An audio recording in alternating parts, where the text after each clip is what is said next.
You're watching Soul Seekers TV.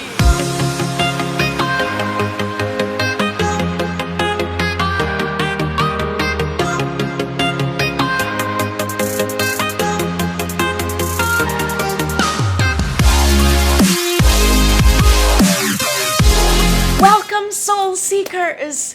So one of the most exciting things that we did during this first season was we created the opportunity to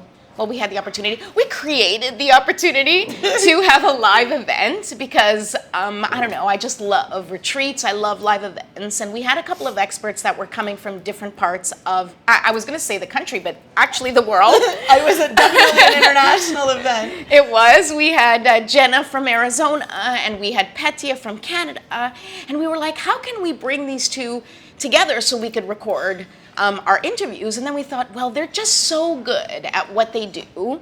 Why don't we bring them together and actually allow people to experience their magic? And then we were like, well, why don't we bring in Christina, who is local to Long Island and also has her own brand of magic that we wanted to expose people to. And before we knew it, we had a whole event. And it was fantastic. All right. What do we need to do? We need to meet Jenna. Okay. Pick up Petya. Pick up Brianna. Hang the tapestries. Eat dinner. Get the tapestries. Eat dinner. I forgot the tapestries at home. Get the light kit. But it all has to happen like right now. Look. And we're in traffic. And Okay, so we should neither give some of our context. brains are operating. Okay, so it's the night before our live event / TV show. Before Christmas. Yeah, totally. We set up half the room, but we still need to put up tapestries because we have to cover the mirrors. Otherwise, we're all going to see the cameras through the mirrors. So we need to fix that. It is 6:12, to be precise. Jenna is taking an Uber on her way to the hotel, which we said we would meet her at some point. We have to go back to Driftwood and finish setting up the room, which is probably going to take us about an hour or more. We're like operating like we were going so fast today. We were going 1,000,000 miles an hour, and now we're like the sloth in Zootopia.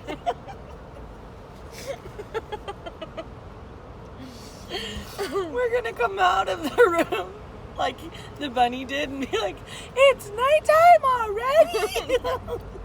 It's going to get nighttime while we're sitting in this traffic. This traffic is crazy. Dash, honey, our dash.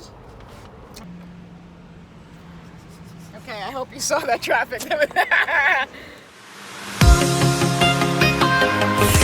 We want to just give you a little bit of a glimpse of this Soul Seekers event because it kind of felt like a kickoff to this whole It felt absolutely thing. like a kickoff. And it's one thing to talk about a concept and to introduce something that you may not have heard of before, or maybe you heard of it, but you're not sure. I'm such a visual learner that for me to hear it doesn't infuse it into my system the way it does to actually experience it. So we thought that if you could see it experienced, that it would bring a whole deeper meaning, and that is what we created. So a lot of the rituals and ceremonies and meditations that we did were unbelievable. And it's Each one, and I really think it's gonna, as exciting as it was to be there in person, I really think so much of that magic is gonna go right through the camera. Absolutely. And we brought some beautiful souls together, or some people who wanted to experience it together, and we really brought it to life. We transformed the space. Incredibly so. We had this space that we had access to, and then we transformed it into, well, Linda's idea was to make it a Moroccan den. We came really close. It was more like a Zen den. It was It was a Zen den. It was such beautiful energy. And, we began the event with Christina's beautiful cacao ceremony. And we're gonna have another episode where we talk to Christina and we get more detailed into the cacao ceremony, because it's something that if you haven't done before, you will do after watching this. We promise. Yes. So this is dark chocolate's grandfather. Yum! This is, before we sip, I just want to finish talking about what we're getting ourselves into. This is the rawest form of chocolate. So before it's taken, it comes from a cacao fruit. It's a pod. There's like little fruits inside, and then they take the beans and they peel the beans and they roast the beans and they ferment the beans and they create this paste. That's the paste that I'm working with, that I made this cacao with.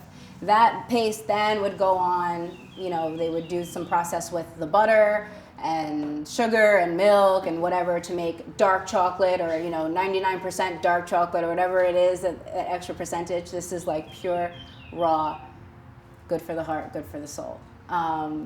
So there are neurotransmitters that are released in the brain when we drink cacao, like serotonin and dopamine. So it's those feel-good hormones. So that's why it's a natural anti-anxiety, anti-depression, because it makes you feel kind of giddy, kind of happy, just like those feel-good feelings. There's also theobromine in it, which is a compound that's similar to caffeine. It's not as aggressive as caffeine, so it doesn't really give you the jitters, but it will get you like alert and focused. You might feel your heart starting to beat a little bit faster. You might feel like that blood flowing through your veins. So it's a beautiful tool to use for whatever you want to do creatively. We call it a medicine of the heart. The ancient civilizations referred to it as the food of the gods, because it helps you come into your heart. So it helps us downshift out of the mind and the stories and the dramas and all the illusions, and come back to what's inside, beneath all of that. Our love, our patience, our understanding, our higher thinking. It kind of brings us into a more heart-centered space. So what we do, what we say, is coming from an inspired space and not coming from a place of reacting. So it'll support your work, it'll support your creations, it'll support you going about your day. I personally have not had any coffee in 3 years since I started working with this. It also supported me transitioning from taking antidepressants, and I haven't taken any antidepressants in 3 years. So that's my story. It doesn't have to be everybody's story, but I wanted to share that with you. So just taking a deep breath with your cup, if you want to hold your cup, and just honoring that what we're getting ourselves into is something beyond drinking hot chocolate. It's really a tool for us to find out what's inside, whether that be very positive or not so positive. Having the courage to journey with the spirit of the cacao and allow it to support you, to help you release, to let go of anything that's not serving you, to honor and be grateful for the things that are. So just having that intention, if there's a specific something that's showing up for you that you want to pray for today. Today is a beautiful prayer together as a tribe. All day we're going to be praying, because what we're going to be doing is going to be very mindful, and we're going to be conscious of our actions. So if there's something that you're calling in, if there's something that you're letting go, if there's a prayer that you want to be known and heard, holding that in your heart before bringing the cup up to start sipping, and as you're drinking, just letting that settle, like feeling those intentions and those blessings washing through you as you sip. So feel free when you're ready to begin drinking, and just doing so in a very gracious, mindful manner.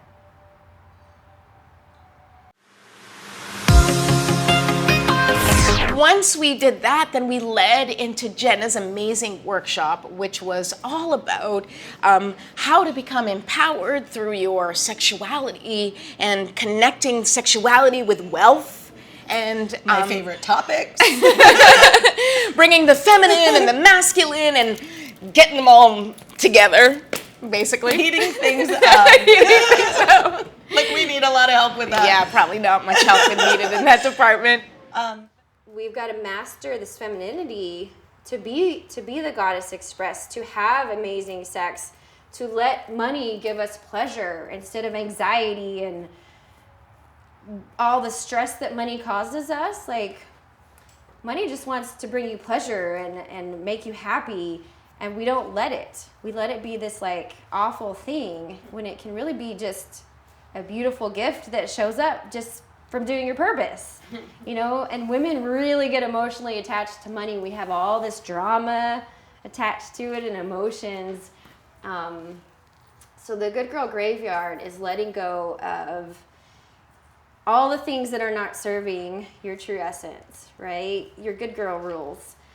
And to reveal the ultimate bad girl, which is what I call goddess. She's the ultimate bad girl.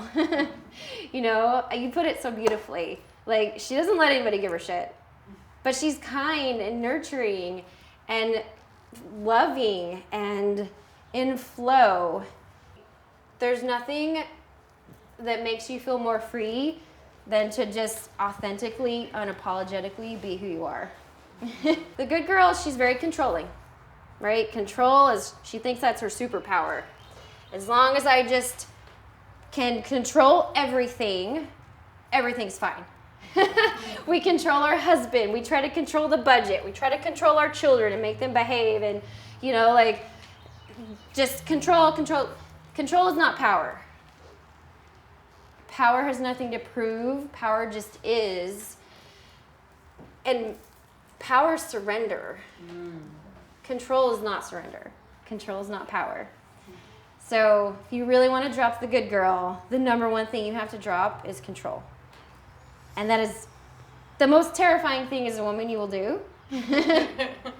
But control is stopping you from making the money you want. It's stopping you from doing your purpose. It's stopping you from helping thousands of people that need your help. It's also stopping you from having mind-blowing cosmic orgasms.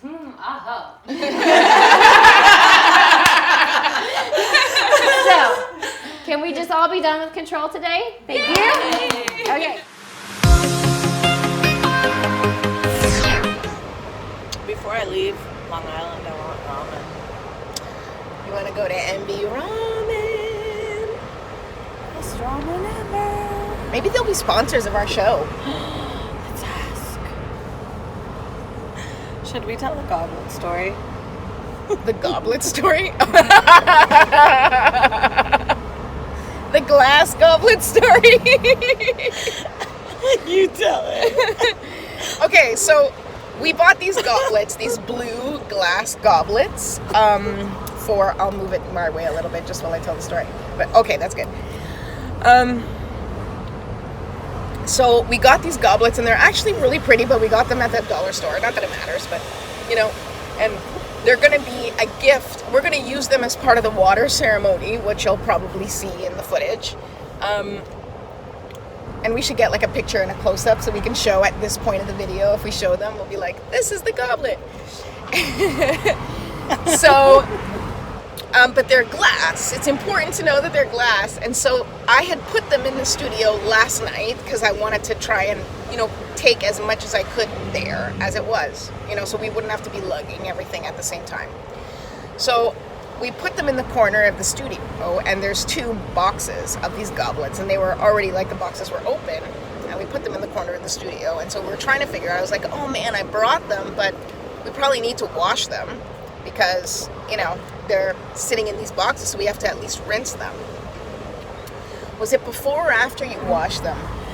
It was before. Oh yeah, it was before. Okay, so Linda, so we start talking about maybe bringing them home to wash and dry them, and then we decide that we'll wash them at Driftwood. But in the before that, right? Yeah. Okay, so we decided we were going to take them home at this point. And I was like, yeah, we'll take them back home. So we went to go take them to the car, and Linda grabs the two boxes, and in that moment, what Trish doesn't know is I'm deathly afraid of spiders, but also bugs and insects. But time that this happened. So Linda grabs the 2 boxes, and right in that moment, because they were sitting in a corner, and this is a studio, but it's outside in the middle of the camp, you know, In the middle of the woods. in the middle of the woods. So I turned to Linda in this moment as she's got them, and I said, I don't know if I want to take them home. And literally nothing else came out of my mouth, and she drops them. I didn't drop them. I threw them. She threw them, and the glass fell out. I thought she was saying. I thought her point was that she didn't want to put them in her car because the way she looked at the boxes, she was like, "There's a spider on there." I was like, now, truth be told, I can't say that there wasn't any bugs on there, but there was like cobwebs. So I was like, I don't know if I want to put that in my car in case there's a bug. But I didn't even get out the in case there's a bug. They flew out of her hands, and I was like, oh my God. Because these goblets were not just at the store. We had to order them, and I waited for them for like 3 weeks. I threw 12 glass goblets. Actually, I threw 24, but the second box of 12 was sealed. Not that it matters, they're glass goblets. And we watched them tumble out of the box. We actually haven't even checked that second box to know whether or not that there's anything broken, because that box landed straight. But the fact that none broke on the other box is a miracle, because they actually spilled out. Like, it crashed and spilled out. And I was like, there is no way that she didn't break those glasses. But thank you, Spirit, God, whoever is watching out for us for this event tomorrow. The goblets are in good shape. Well, the 12 on top are. Yeah, we'll see. We'll check on the bottom. We'll have to film the opening of the second. So, moral of the story is, if I'm holding anything fragile, don't talk about bugs. Don't tell me until after I put the fragile box.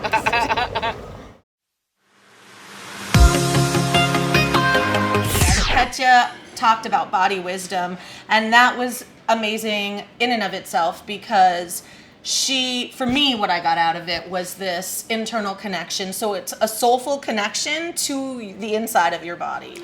And seeing your body as part of your soul, which was a reframe for me. And I felt like that was really important. And so I love to help people release the protection layers, the pounds, if that's what your thing is, the pain, which is the same thing, just showing up differently. So that we can clear our bodies and we can live in these weightless bodies that feel good, that you can really enjoy waking up in without thinking, where do I hurt today, or how do I look, what do I need to wear to camouflage my midsection, or like, you know, I know we do. It's like, why is that the first thing that, you know, pops in your mind when you wake up? Where do I hurt, or what doesn't look good? Instead of, thank you, God, I'm alive. This body, like, thank you for waking me up. I'm gonna get up and use this vessel in the best possible way that I can to serve or give or just express who I really am. Stay awake and present to feelings, physical or emotional, sensations of any kind, pain, discomfort, heaviness, tension. Notice where you carry some of your tension or discomfort. Notice where those rocks or knots are. And just stay with your body for a few moments here, continuing to breathe and notice.